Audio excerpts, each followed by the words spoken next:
नमस्कार दोस्तों, मैं विवेक माहेश्वरी आप लोगों का स्वागत करता हूं मेरे YouTube के चैनल पर।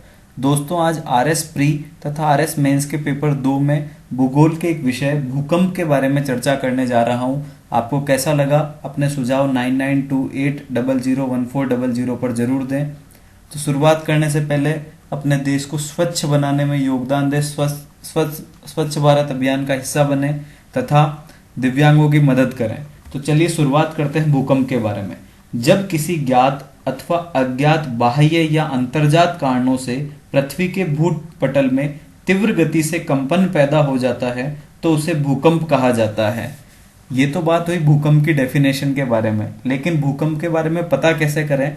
तो इसको पता करने के दो तरीके हैं। पहला, भूकंप आने से पूर्व रेडॉन गैस का उत्सर्जन बढ़ जाता है तथा दूसरा, पशुओं के आचरण बदल जाते हैं।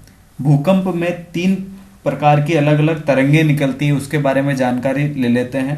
पहला पी तरंगे, दूसरा एस तरंगे और तीसरा एल तरंगे। पहला पी तरंगे, यह ध्वनि के समान वेग से चलती है जो कि ठोस, द्रव व गैस तीनों ही माध्यम में चल सकती है।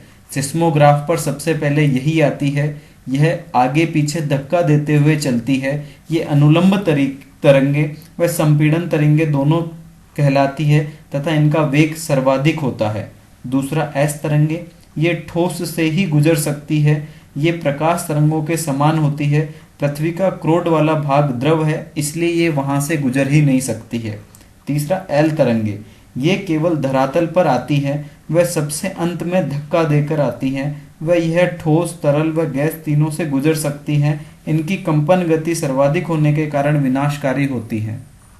अब बात करें भूकंप के कारणों की, तो कारणों को हम 2 भागों में बांट सकते हैं, प्राकृतिक कारण और मानवीय कारण। प्राकृतिक कारणों में हम ले सकते हैं ज्वालामुखी विस्फोट, भूपटल भ्रंश, हिमखंडों में शिलाओं का खिसकना, गैसों का फैलाव, पक्षय की क्रियाएं तथा पृथ्वी का घूर्णन व सुनामी की लहरें। तथा मानवीय कारण 2 प्रमुख हैं, बांध और परमाणु परीक्षण। जैसा कि आपने अभी देखा होगा, उत्तर कोरिया में हाइड्रोजन बम का परीक्षण किया गया था, तब 5.2 तीव्रता का भूकंप आया था। तो यह वजह हो सकती है। अब बात करें भूकंप के प्रभाव की। भूकंप के नकारात्मक प्रभाव बहुत ज्यादा हैं, जिसमें रचनात्मक वस्तुओं की क्षति हो जाती है, नगर के नगर ही नष्ट हो जाते हैं, आग लग जाती है, दरारों का निर्माण हो जाता है, स्थल भाग में उभार, धसाव आ जाता है तथा बाढ़ जैसा प्रकोप आ जाता है। परंतु दूसरी ओर बात करें कि कुछ सकारात्मकता भी इसमें है, जिसमें कभी कभी नवीन भूजल की धारा फूट पड़ती है या खारे की जगह मीठा भूजल प्राप्त होने लगता है। अब बात करें आखिरकार भूकंप कितना आया, कैसा आया, इसके बारे में मालूम करने के लिए तो इसका यंत्र होता है सिस्मोग्राफ। भूकंप तरंगों की तीव्रता को नापने वाली मापिकाएं 3 ली है मैंने। रिएक्टर स्केल, जो कि एक गणितीय मापक है जिसमें 0 से 9 तक संख्याएं होती है तथा हर संख्या पिछली संख्या का 10 गुना होती है। दूसरा मर्केली स्केल, यह अनुभव प्रधान होती है तथा इसमें 12 मापक इस्तेमाल किए जाते हैं। और तीसरा रॉसी व फरेल स्केल, जो कि 1 से 11 तक संख्याएं ली हुई होती है। अब भूकंपों का विश्व वितरण पढ़ लेते हैं। पहला, प्रशांत महासागर तटीय पेटी। यह पूरे विश्व का 63% 63% भाग पर फैली है तथा इस पर यह ज्वालामुखी का अग्निवलय क्षेत्र है, जो कि न्यूजीलैंड से कम चटका प्रायद्वीप व अलास्का से फॉकलैंड तक फैला है। इनमें सर्वाधिक भूकंप आने के कारण निम्न है: सागर व स्थल का मिलान बिंदु, नवीन वलित पर्वत क्षेत्र, ज्वालामुखी क्षेत्र, विनाशकारी प्लेटें, सीमाओं का अपसरण आदि। दूसरा, मध्य महाद्वीपीय पेटी। इसे भूमध्य सागरीय पेटी भी कहा जाता है, जो कि 21% भाग पर फैली हुई है।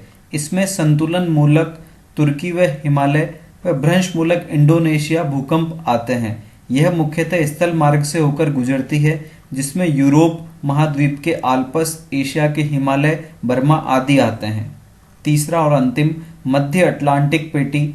आइसलैंड से बोवेट द्वीप तक यह फैली है, जिसमें भूकंप ज्वालामुखी उद्गार व कटक निर्माण की वजह से आते हैं। अब बात करें भारत में भूकंपों का वितरण। सबसे पहले हिमालय क्षेत्र, भारत में भीषण भूकंप का अधिकेंद्र यहीं पर स्थित है, जो कि जम्मू कश्मीर से लेकर मणिपुर तक है। यहाँ पर नवीन मोड़दार पर्वत व मुख्य सीमा भ्रंश होने के कारण भूकंप आते हैं। दूसरा, उत्तरी मैदान। उत्तरी मैदान में ऐसा भूकंप नहीं आते हैं नॉर्मली, लेकिन हिमालय के कारण इसमें भूकंप आने की संभावना बढ़ जाती है। तीसरा, प्रायद्वीपीय भारत। यह चट्टानों से बना ठोस भाग है, इसमें कम ही भूकंप आते हैं, परंतु जब जब अभी तक भूकंप आए हैं वह विनाशकारी ही साबित हुए हैं।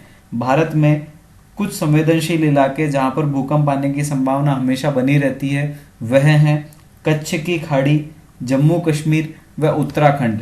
तो मित्रों, ये था भूकंप के बारे में सामान्य सी जानकारी। आपको कैसा लगा मेरे व्हाट्सएप नंबर 9928001400 पर जरूर भेजें। धन्यवाद। जय हिंद।